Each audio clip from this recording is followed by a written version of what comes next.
For those with good taste.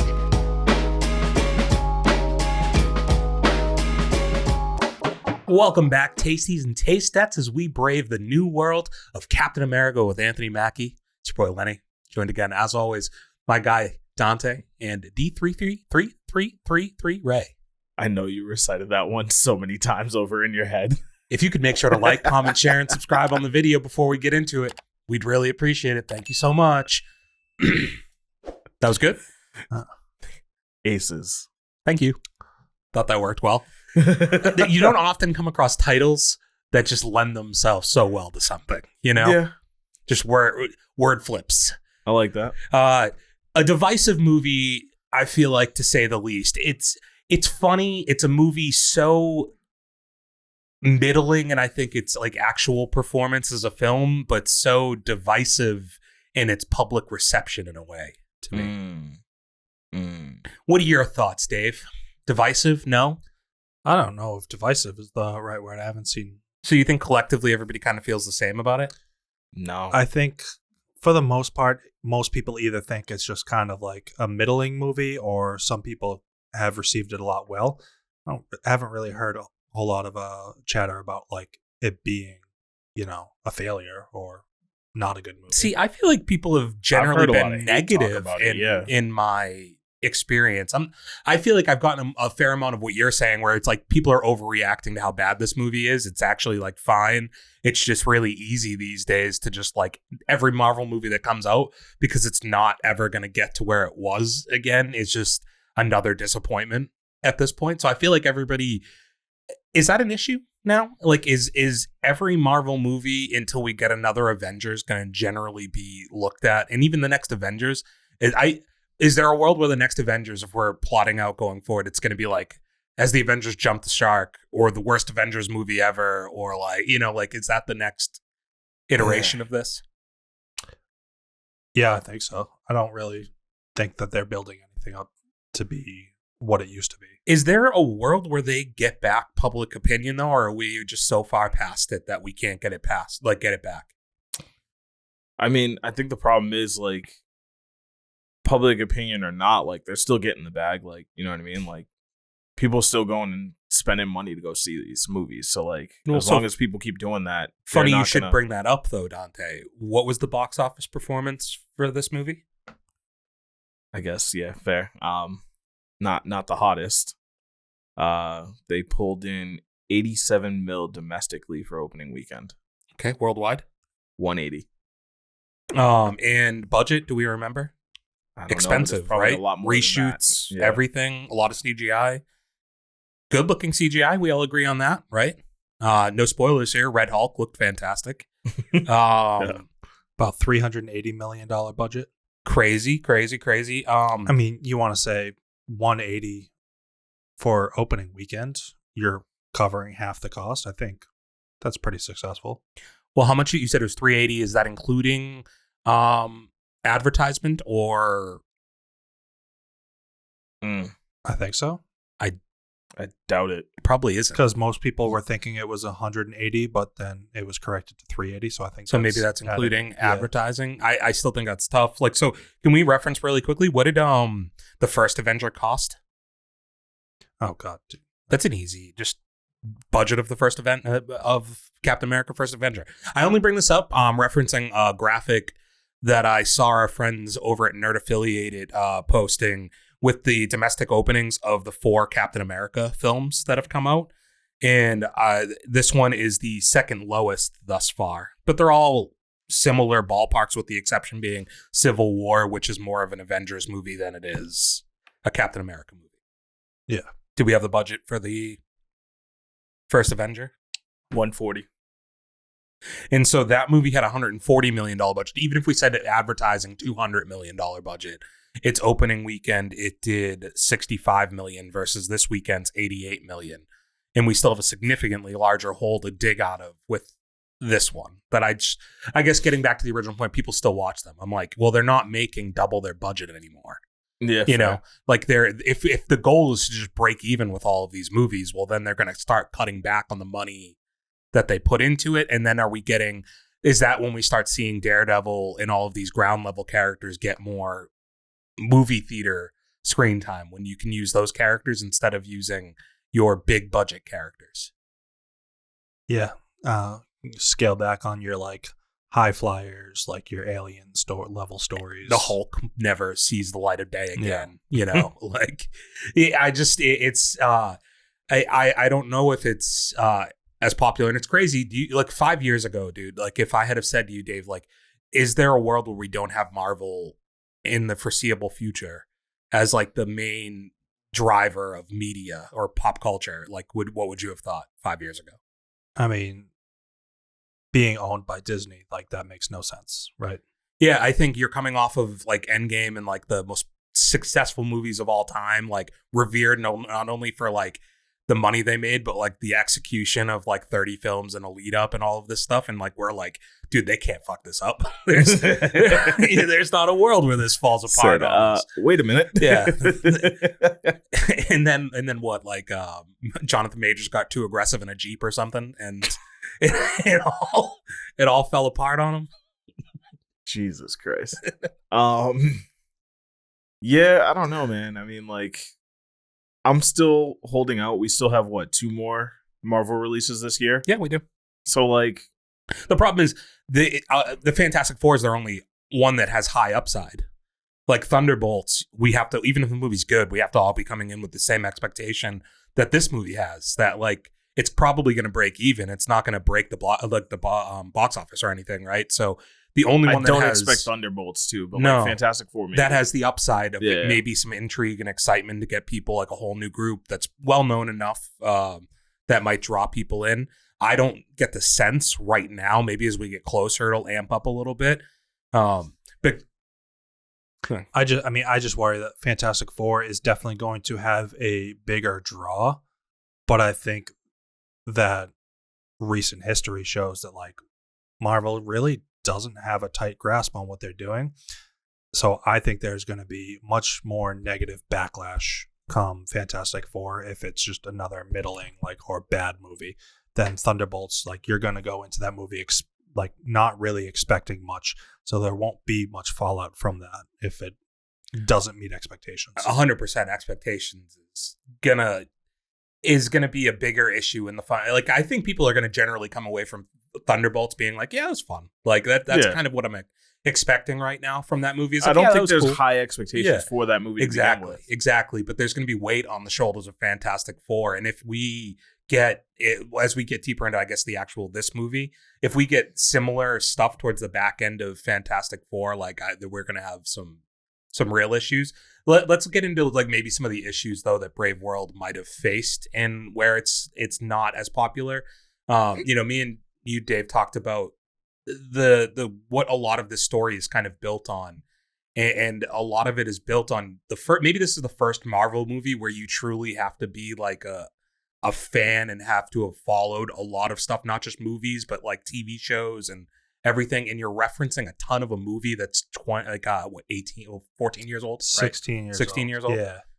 So yeah, a lot of this movie going into it. I know I was talking about it a little bit last week. In preparation for watching this movie, I went back and watched Falcon and Winter Soldier TV show. I had never watched it before. And I had also watched the Eternals movie because obviously in the trailers for this movie, they kind of start to bring up the Celestial and how, they're mining it for adamantium and whatnot. And then prior to the day of the movie coming out, kind of got wind that, more than anything, this is a sequel to the 2008 Incredible Hulk movie starring Edward Norton. Now, that being one of the first 2, 3, or 4 Marvel movies in the beginning. When was the last time you guys watched that or really kind of thought about that this movie, was I think I probably am more knowledgeable than I was. My question would be for Dante. Yeah, have you seen it? I've seen it, but yeah, you know how bad my memory is. Like me trying to recall a movie I watched last week versus a movie I watched 17 years ago. Yeah, it's Yeah, so basically there's three movies that they're referencing or drawing from for this. You have or 3 properties. You have Incredible Hulk 2008, you have Eternals from a few years back, and then you have the TV show Falcon and Winter Soldier, right? It's yep. the major draw. This movie's called Captain America in the title. You're trying to continue to build the idea of Anthony Mackie as Falcon transitioning into Captain America, right? Which I want to maybe talk about that issue I have with this movie in particular a little bit. But so you have that, and it feels like the market share of this movie is like 70% 70% Incredible Hulk, 20% to 25% Captain America, and then like 5% Eternals maybe that you're sharing. But the movie's called Captain America. You're trying to build a new character that is Captain America and get us to potentially see him, it seems like, maybe as the leader of the Avengers. But you're making a movie about Captain America that is 70% about a character that's not even involved in the movie, which is like, how are we doing a sequel to The Incredible Hulk, which we haven't been able to make a standalone sequel to The Incredible Hulk in the past 16 years, mind you, because that movie wasn't popular enough at the time to gain interest to get a sequel. They've never felt confident enough because of how much I think it costs to make to produce a Hulk movie because of the CGI, that they don't generally feel confident in making them as standalone movies. But then you make a sequel that has nothing to do with the character. Nor have we in the past 16 years, this is another issue I have we had references to this movie or these characters heavily. You're telling me like Harrison Ford gets recast in this role, right? And this guy is supposed to have been influencing all of these moves. Some spoilers, I guess. Like, are we just going balls to the wall here, or are we holding out? 3, sure, man. 2, 1, spoiler. So like, it's supposed to have been that he's been maneuvering behind the thing. Like Civil War and all of this stuff is like tied to him not liking the Avengers, but we never mentioned him in any of these movies really, nor it would have just helped to get like a quick little glimpse of him in an office somewhere. Can they give us like a flashback scene and tie it in type but thing, like, you know? these things would have been impactful in this movie if sprinkled in throughout the past 40 films that I've seen. I saw some of this stuff because you're implying that he's heavily in the storyline from Civil War to Endgame. You're implying that he was heavily involved in that, but you never saw him. And these are the biggest movies in your franchise. You never saw him once. So now I'm supposed to care again about this character that's been recast into a new movie. Like, and just, we're supposed to all connect dots and like, like that's just messy, right? Yeah. It just doesn't seem like they have as big or as good of a like roadmap, moving forward into these phases as they did in the past, where like every single thing that you got with, what was it, like Iron Man 1 up until Endgame, like every little like end credit scene or sprinkle, like everything tied together so beautifully. And I don't know if everything's just off the rails from, like you said, like with Jonathan Majors, like they had a plan with Kang and the multiverse, and then all that stuff went down, and then they just threw all of that stuff away and like, all right, we need to retool all the stories. We need to figure out, who's going to be the next big bad that's not Kang. I feel like this kind of hinted towards that, though. Yeah, well, so it definitely hints towards the next phase. I want to talk about that, but like, don't you think that it's a combination of the major stuff? I think definitely threw all of this off whack. But then I think in addition, don't forget that Quantumania was a disappointment, right? In that financially it was a disappointment. And you are being held to a standard that is this. And then you start coming out with movies that are here, maybe, and like then the boardrooms and everything are like, hey, we need to start bringing money back in. We're not making the merchandising that we were. Like, so they're getting pressure from that end. And on top of that, you get hit with this fucking curveball of your main antagonist just not going to be able to use them anymore. And now we're trying to play two games. We're trying to play catch up on the money, but we're also trying to play catch up on this quality and the story. And where they can't find a balance. They're not living in the moment either. That because honestly they're all makes to the build. most sense, though, right? Like, yeah, they've fallen behind where they were, and now they're pushing to play catch up. And it's almost like it's no longer a passion project as much as it is just, I need to meet deadlines. Yes, right. Yeah, we need to have 3 movies a year, right? And hey, we're not making money right now. We've killed off the characters that would make us money. And we're in this in-between phase where like the people aren't latching on to the characters we want them to so much. So now like let's hit that multiverse shit because we need to get the Fantastic Four in here. We need to put the X-Men in here. But now you put pressure on those movies because if nobody cares about them or if they're not good, you've put us even further behind. It's a very slippery slope. And so what I was referencing here with my issue with Mackie in this movie in particular, me and you, I think, are pretty big Mackie fans at this point, right? Like, but I see the flaws, especially when I see this movie in him as an actor, like in him as a leading role actor in a movie. Because I think we saw it a little bit with I'm Stuck in a Elevation. Mountain. Yeah, okay. I thought it was called that. He's funny. And he can be physical. He can do both of these things. But those two skill sets make him come off corny, I think, in some ways, and hard to get behind as like the leading actor guy. I think he's a great B to a Chris Evans A. I think he just needs to stick to like the almost like action comedy lane. Mm-hmm. Yeah, Twisted Metal, like I said this to Dave, Twisted Metal, he's very good in, but that's because that's his lane, and it's a TV show, like, and it's also like level of expectation. I think the other big issue with him, and I love him as an actor, so I don't want this to sound like a knock, but I just don't think he's very versatile in the characters he plays. Like he's just the same person every time. He's just himself. Yeah, and then like because of that, I think it leads to some like misplaced humor maybe in this movie where the jokes fall a little flat because of the weird timing on them and the need to make a joke, maybe. And then my other problem is the scripting for him in this movie, dude. It just felt like you rewatched Falcon and Winter Soldier recently. Yeah. This felt like we were retreading the same issues he had in that TV show, if I recall, is the same stuff we had in this movie, right? Yeah. There's no character progression there. He like this whole movie, he's questioning if he should be Captain America still. And the whole premise was I watched a TV show that I got to the end and he accepted it. Yeah, he believed he was Captain America. Well, I don't think this movie was about him questioning being a Captain America. I think it was just like, all right, I'm Captain America. Do I follow my president more than anything? Like, well, no. But there was a lot of scenes definitely a lot of like, do I deserve this? Should I have done this differently?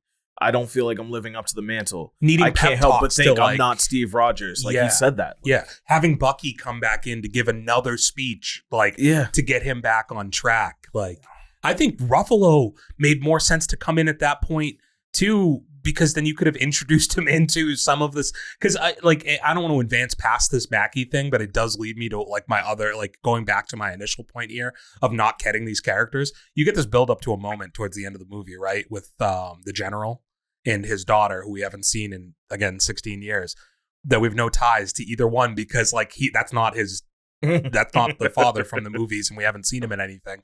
But like, wouldn't it have maybe like having something to tie like the Hulk into I don't know, like why you got one throwaway scene just to get people to ooh and ah at Bucky. And I love them together, but like that felt like it was just to get an Avenger into the movie. It didn't feel like it advanced things again.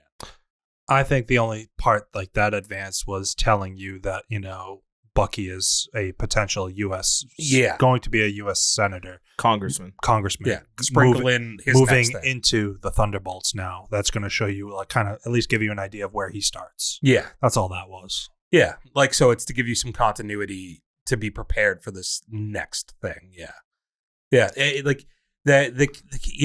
But it sucks because I do think Mackie and Harrison Ford together were good in this, right? Yeah, no, I think the dynamic between the two of them were pretty good. But man, I agree. I just kind of think Anthony Mackie as a leading actor, just a bit of a cornball. I think like what Dante was saying, like it's who he is. I think he just plays himself in this movie. And I think you mix that with just some really weird, awkward like dialogue choices kind of between the Marvel show and this movie.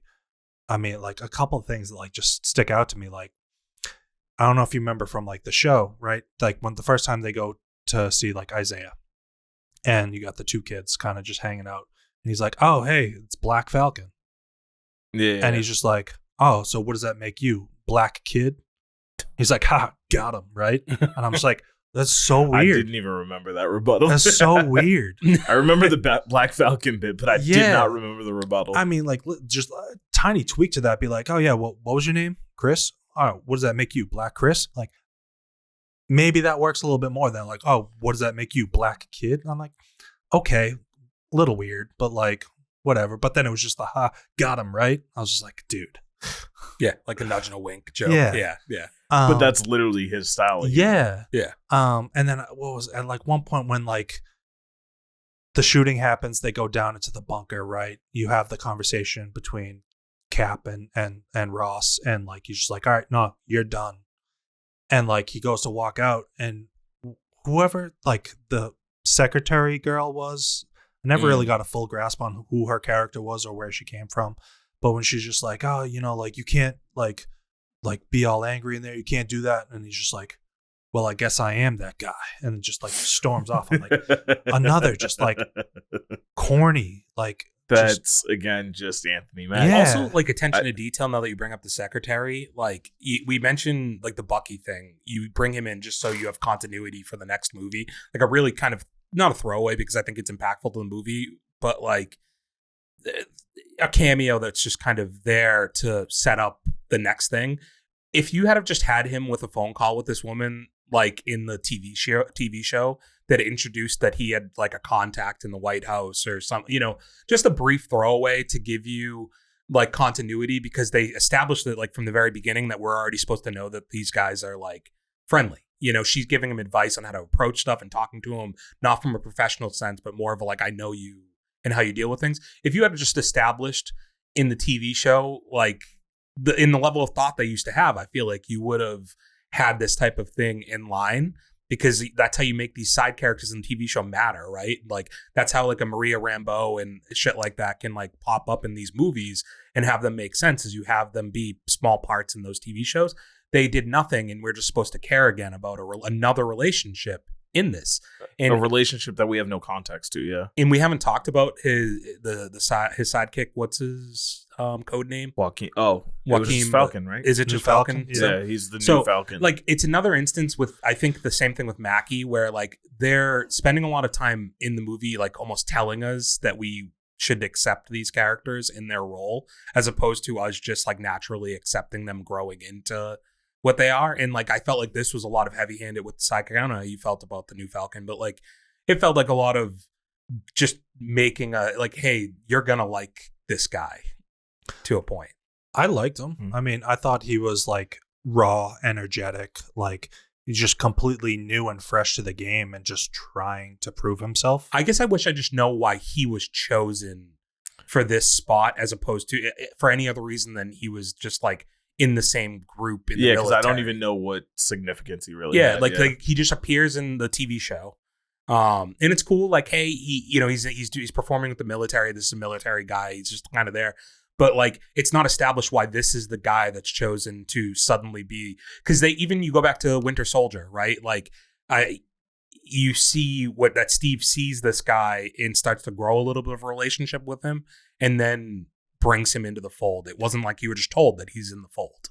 I don't know how much it was of like a chosen thing. I kind of got the impression that he was just wearing Sam's old suit. So it was just like Sam liked him. He was part of Sam's team. He's Sam's guy. Hey, do you want to be my wing? I understand that stuff. I'm just saying, like, there is that, but he also did pass him the mantle of Falcon. Why did he choose? So why was that choice made? Why did Captain America choose him as his Falcon? You know, like that's what I'm saying. Like I feel like we got a reason for Steve Rogers selecting him as Falcon, right? Yeah. And then like, so again, another like the dynamic between the two of them, like, all right, towards the end, right? You got he kind of failed a little bit, right? Didn't listen to instructions, ended up getting hurt and in the hospital, right? There was the dialogue between the two of them where you got Falcon sitting in the bed. He's essentially like, you know, hey, I didn't want to let you down, or like I didn't want to like kind of just let down the mantle. And then like you got then Mackie coming in. He's just like, yeah. Instead of like kind of like reassuring him, he was just like, I couldn't let anybody down. And it's like, this guy just told you that like he didn't want to let people down. He feels bad. But then like you're coming at him like, yeah, I couldn't do that. That would never be me. And it was just like, is like weird. Well, he was just doing the joke thing still, right? No, like the I think he was. sarcastic- No, that I think he definitely was- wasn't a joke. No, I think now I don't know. You tell me how this came off to you. I think he was coming at it as like as a black man, like being in the limelight. I couldn't be the guy to like fail. Like I had to. I don't think it was a set this racial thing precedent. at all. I think it was supposed to be a bravado thing, right? Like he was just telling him how, oh, you're always on point. You never fail. You never fuck up. And his whole thing was, I think it was a little. Now that I'm thinking back, it is a little bit of a racial like. I can't fail because I have all of these. If you go back to the end speech of the TV show, in him talking on the cameras at the end of the show, I feel like is kind of the same conversation of like, I already have all of these things stacked against me that I always have to be aware of when I wear this suit and when I come out and do this. And he definitely references that in the show. And I think that is a little bit of a reference to why he has to hold himself to like, I think part of it's I'm Captain America. I guess I have to be remember that guy. being more of a prominent tone in the show, but You carried into it though with the soldier from this. And like, I think that those tones are. I took it more as just like, now I've taken on the mantle of Captain America and like, he always got shit done and like everybody loved him. And now I have to try and live up to that. So I have to do my best to be on point. It's basically what I read that as. Do we think then, because like this introduced the idea of them getting a new Avengers team together, right? And positioning potentially him as the leader. Is he the leader of the Avengers going forward, do you think? Or is it going to be, is this just like introducing the idea of it, but somebody else is going to be basically the leader? No, I think it was definitely introduced as he's the one that's going to reassemble the Avengers to lead them. That was under the president's reign that's currently in line. So like I still think that like that doesn't necessarily have like. But didn't he come out of it saying like, oh, he was right about one thing, like the Avengers, we need the Avengers or something like that? Right, but I don't know that means that he has to be the leader now. Right. Like, because like he was being ordered to be the leader before. Now it's like, hey, the Avengers need to be a thing. Like, and they can make any. But so, for him to be the one to come to a realization that the Avengers need to be a thing, I think he needs to be the one to round them up. yeah, I mean, how much of this now do you think like with where like everything in Marvel is just kind of up in the air and they're just piecing things together? Like, do they have an idea like, all right, we're going to put the Avengers back together. It's going to be Mackie as Cap.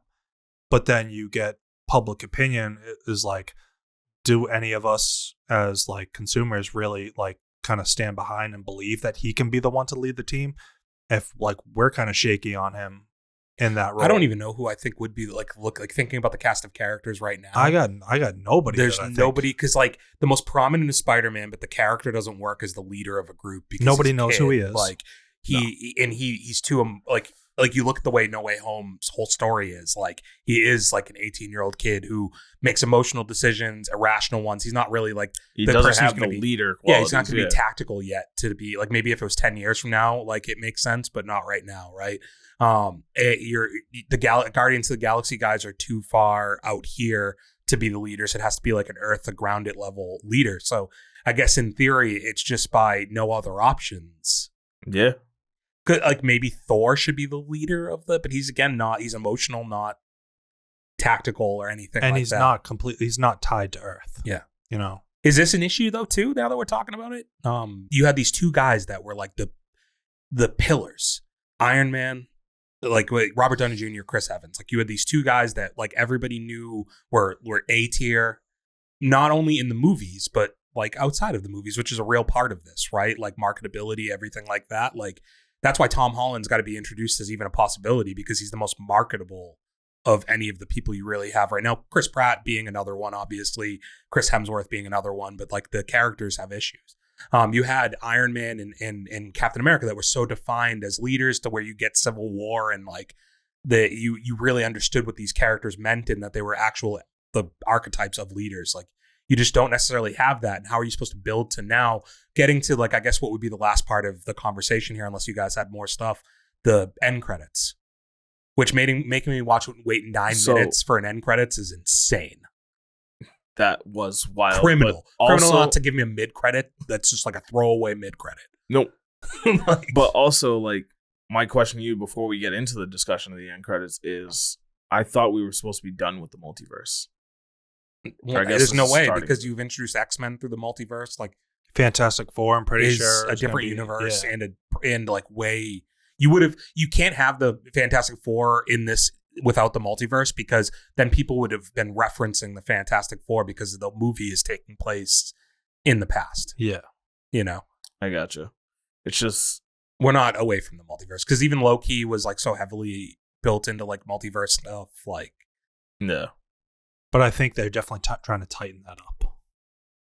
It's not as much of like a loose strand as it was before. Yeah.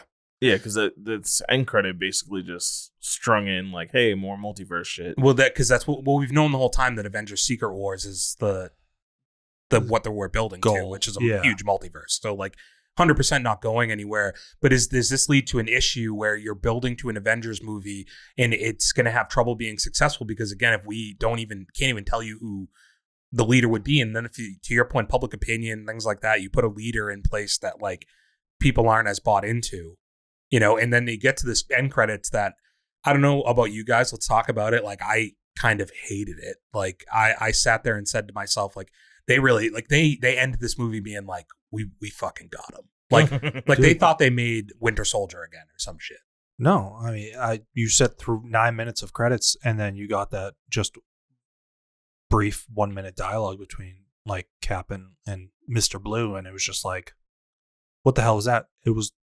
I came out of that end credit, just nothing just happened. But I took that end credit, like the way they set it up, it was supposed to be one of those viral Marvel things where like they ended off with like whoever's coming, like you'll see whoever soon or whatever. It's supposed to be one of those moments where it's like, oh shit, like we're about to see a Secret I thought there was Wars. going to be another blip. Yeah, like they're saying like, oh shit, like in the Secret Wars is coming and stuff, and we're all supposed to be gassed up. But it's such like it's almost to me like you don't have a real pulse on what your fan base is saying, or again going back to the idea of like telling me what I'm supposed to feel, as opposed to just accepting that I feel a different way. Like, this was very much like, we're going to ignore the fact that nobody's excited about us right now. 9 minutes of build up to this fucking post credit. We're still full of ourselves. You're excited. We know you just watched that movie and you're excited.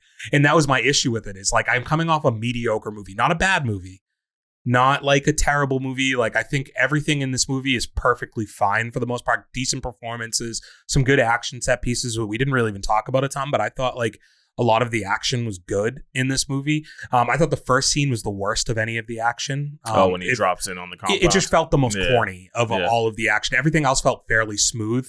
I thought there was some cool like shield tricks and stuff that we were able to throw, and he kicks it a little too much, I think, maybe. Kicks the shield just a tad too much. Yeah. But then the whole bit is he teaches that at the end, right? He teaches what's his name is kick. You thrust a little, like right before before the kick. The 360, like mind-blowing shit for that kid. But yeah, the movie's like nothing terrible, but again, it's just so like absent of impact that you then wait through 9 minutes to get that post credit, and again, it's absent of any impact. And maybe I would have felt, this is where I say, like, maybe if you threw in 4 minutes in, like we're gonna get shawarma joke or something, you know, like one of those types of mid credits, it wouldn't have felt as bad. But I watched through a million special effects guys to get to that. You had to appreciate the full like the crew. I do like that for the people who work on these movies, that like you have to read their, like I there's going to be names that like, there's always funny names on those lists too, so they give you something kind of to work with there. But you say they give you that like that was by design. Like, no. No, you got to make the best of it. That's just their name. Or like, why didn't the mid credits? You talk about like introducing Bucky to set up at least a little bit for Thunderbolts. Dude, why isn't one of the end credits setting up Thunderbolts? Why isn't one of the end credits what happens to Bucky after he leaves the hospital? Or I feel like Thunderbolts is too close for them to have. But this is what they used to do. Yeah. They used to use end credits to like set up the next movie, to set shit up. So I'm saying you can still set up the big picture with that end credits, but you could have had a throwaway, like you introduced Bucky for one scene in this movie. Like, I'm just saying, like, give us a quick little like teaser as to where Bucky's going after this, or, you know, like you could have done anything like that. I think I would have then felt better about the actual end credits. No. I at the end of all of this, I came away at 2.5 stars. I don't know. I think I gave it 3. 3? I think I was Right between 2.5 and 3. Well, there is nothing between 2.5 and 3. So well, there's there's 5 numbers or 4 numbers or some shit in between it, right? Well, 3 numbers. Sorry, I just said all the wrong numbers. 3 numbers in between it. But in the ranking system we use on Letterboxd, it's a 2.5 or 3. But it's a 2.6 on Letterboxd, so Dave's technically right. As an aggregate score of all the scores that were given, but you can't give it a 2.6. Dave kind of got you because it is a 2.6 on Letterboxd. Like, he got But would he give it? I think I originally gave it a 2.5, but then I moved it to a 3, so I'm between a 2.5 and a 3. Yeah. You're at a 3. Yeah. He's like at 2 3/4. I hate you both. He's like right around there, actually. Yeah. Yeah. Yeah. It's, you know what this is like opened my eyes to? It's been a bad 2 months for movies.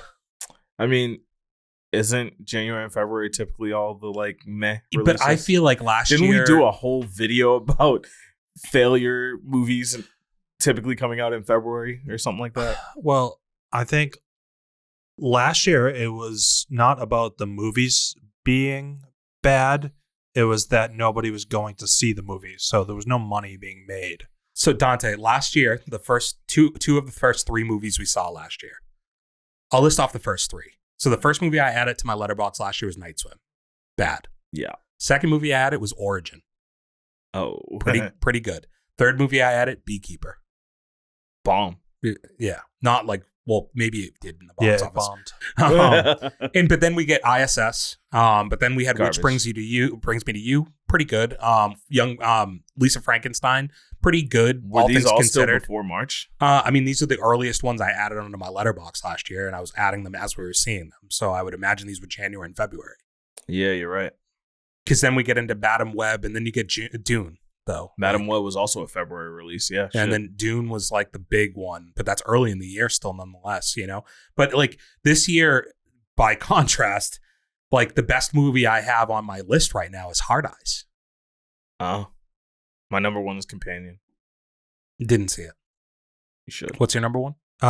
It's either Captain America or The Last Showgirl.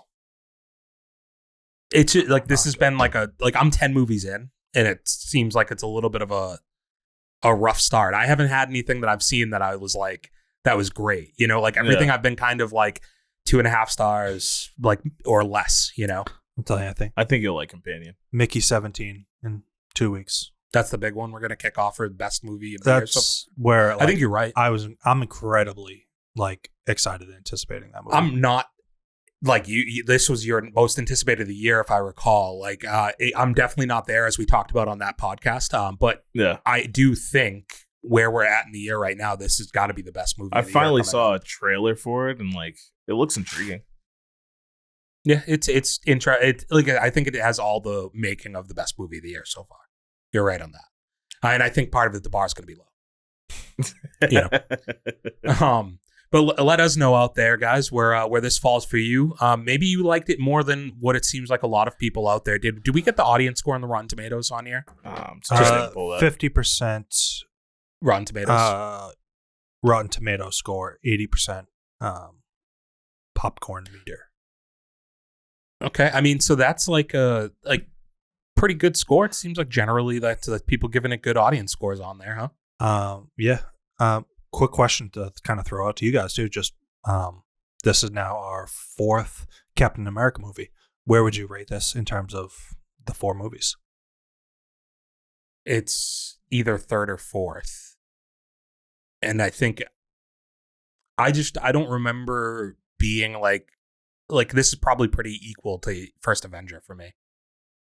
I mean, I know there's some erroneous lists out there, but I think it should be relatively unanimous that Winter Soldier and Civil War somewhere fall 1 and 2.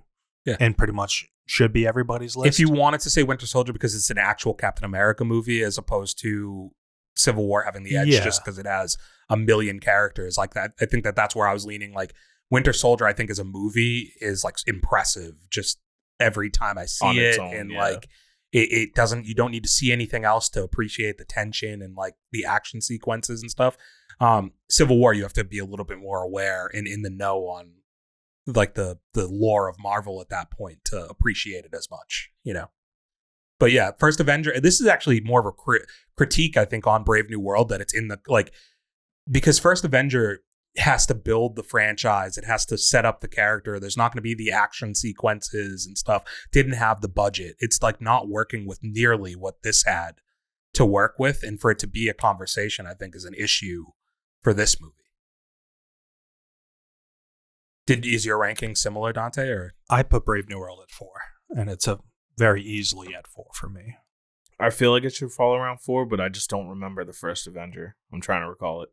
I mean, it's just I think First Avengers, it's a good origin story. It's fine, yeah. Like, it is an origin story. You get like small, skinny, like 1940s Steve. You get young Bucky. You get the story of like between him trying to like prove himself. Like even like Red Skull ends up being. I mean, Tommy Lee Jones is really good. I think Haley Atwell as Peggy Carter is really good. It's coming back to me now, and I think that one definitely had a little bit more intrigue as far as the story, which is why it should come above. It had more substance, it felt like, too. Yeah. You know, yeah. Yeah, I think that all of this is like stinks for Brave New World, right? Oh, by the way, and then now just moving back into Brave New World. Yeah, let's get into it. Dude, we come out of like, all right, so like there's some solid tension between like the US and Japan over like who's doing what. Mm-hmm. And then like, all right, cool, Cap like flies in, saves the day. And then all of a sudden it's just like, all right, cool, the adamantium like accord is just back on. But like now we have no idea like what are we doing with adamantium? Like they gave us no. Yeah, well, that's the 5%. We didn't really talk about. They this, give us like no breadcrumbs as to where that's leading. You funny enough, last week were like, I'm watching the Eternals and I'm going to be really upset if all they do is just say that there's adamantium and then they don't do anything. And then I watched the movie and was like, they did exactly what Dave didn't want them to do. To a T. They just said the word adamantium. Again, another like wink and a nod that, hey, there's some stuff coming. Like, you should be excited about it. Hey, this Celestial is here. Yeah. Well, and then, dude, like, Dave just opened up the fucking rabbit hole again for himself. No, I'm just he's dropping back to 2.5. Bro, so Eternals, this whole movie happens, right? Like Celestial being born from the earth. The Eternals stop it, right? So now this is called, was it Celestial Sea Island, or something like Celestial Island, right? Who told them that it was a Celestial? That's a good point, Dave. Right? How do they know that it's called a Celestial? It's probably where are any of the Eternals? Like, they didn't mention a single person. Like, is Cersei feeding them some information to kind of tell them, like, Game hey, of Thrones? Sorry guys, like, hey, like, you know, this thing's a Celestial. We saved you, but you know, like, good luck. You're on your own again now. I like to think of Angelina Jolie's character in a boardroom somewhere. Maybe Kit Harington's hanging out. Like, and then it's just. Okay, Celestial Island's there. We're going to fight over it. We're no longer fighting, and then we're done. You actually introduced one other question, Dave, that I think is important we talk about. How about the fact that like they have all these people on Zoom from like France and Japan and all that, and they're all accepting of like the Avengers are a thing, but none of them are like, why don't we have any representation? like, why do all the Avengers come from America? Where can we French get some? And like other superheroes? Where's French Captain? Where's Captain France? Like, can we get our guy? Who's Captain Japan? Yeah. You know? How come it was a natural thing that when Captain America died, you just got another one? It's fucking ridiculous. Not to mention, like, one blonde chick died, and we just got another one, right, guys? Who? What? I didn't talk about how much I hated the little girl. Oh. It frustrated me visually every time that the new Black Widow was on the screen. You don't know who I'm talking about? No. The security advisor. For Harrison Ford. Yeah. Like, visually, every time she was on screen, it frustrated me because I would be like, why would you choose this person? Like, she's not a well-known actress. Like, this is like just like for picking her for the role. She's not a well-known actress. She's not established. There's nothing that like visually ties me to why you would pick her for it. So then I would say she must be a great actress or have some type of defining feature. Maybe her physical like performance is fantastic and she can do all of this. Then you watch the performance and I'm like, visually she is like a 4'11" woman standing next to 6'4" people, and like I can't take it. It like is noticeably weird to me. And then her acting performance isn't very good. And then when she does the physical stuff, none of it's weak. better than a lot of like cuts. Yeah, none and, of it's better than Scarlett Johansson or Florence Pugh, right? And like so, why? I just think you can choose anybody in the fucking world. You're Marvel. I guess that's my thing. Like you could choose anyone in the world, but you chose this person, and I can't figure out for the life of me why we chose her. She's supposed to be the new Widow. They introduced her as going. She said she was part of the Widow program. Yeah, they said she was early part on. of the Widow program, like kind of introduced in the similar way to Scarlett Johansson being introduced with like Tony Stark and stuff as like the security right hand man to whoever, like, and it just didn't line up to me in the performance and the choice of the character. Like she's probably good in other stuff, perfectly fine, just didn't fit. You didn't deep dive her IMDb? No, because I hated her. I did. It was such like it was a visceral hatred from the first second she was on my screen. Your screen. You own the theater? Yeah. I go there enough. Yeah. Yeah. You got stocks, Yeah, Dave broached an interesting topic. Leave your rankings down below for the 4 Captain America I'm back movies, down to 2.5 for sure. after thinking about that. Yeah, Dave got so angry I thought for so. about 2 minutes. Yeah. Let us know, like, what type of foreign Avengers would you prefer to see out there? Throw some of them out there, please. I guess we're not including the dude from Thunderbolts, who I guess is Alexei, right? Yeah. Oh, yeah. Yeah, good. Red Guardian. And Florence Pugh. Yeah, we got a couple out there. Cool. Mother Russia. Yeah. And until next week, guys, we will see you. Bid you fale adieu, au revoir, deuces. Peace. Peace. Oh, right. I gotta stop it. For those with good taste.